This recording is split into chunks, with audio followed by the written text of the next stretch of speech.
السلام عليكم ورحمة الله. لازم أسافر.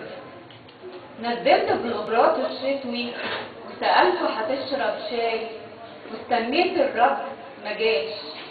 قلت هيروي آثار الزرع زي عوايده ويشغل له شريط قرآن، بعد ما يخلص هيدور له شريط أغنية يحيي البيت لما بيرجع.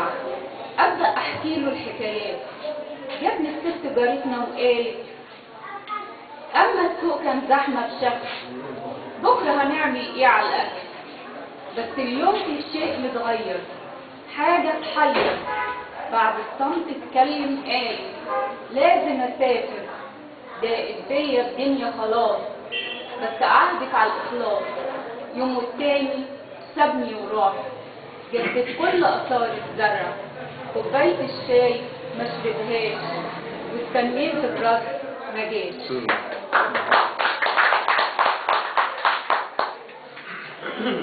قلبه وسهمين راشقين على حبنا متفقين، أول حرف يصادف حرفك حتى حروفنا متشابهين، شكلي كمان يشبه شكلك، دمنا واحد وفي وردين. عمرك ما ضحكت في وشي بس في قلبي ضحكتين، وانا عمري ما كنت حبك. قولي حبيبي عهدك فين؟ انت حبيبي وكل ما ليا، قولي بس انت لمين؟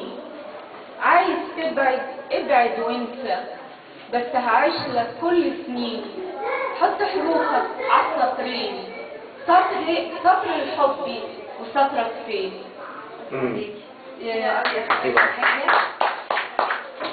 أسفلت الشارع.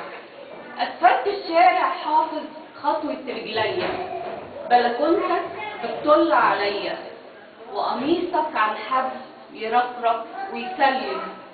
كانت أيام استشاقة لما بنتلاقى، دلوقتي مفيش قدامي غير إني أعدي أخطف نظرة من شباك مقفول، ما هو لا بيتكلم ولا بيقول. أسفلت الشارع يتغامز يا حبيبي عليا، وهجرت الشارع وبعدي من الشارع التاني.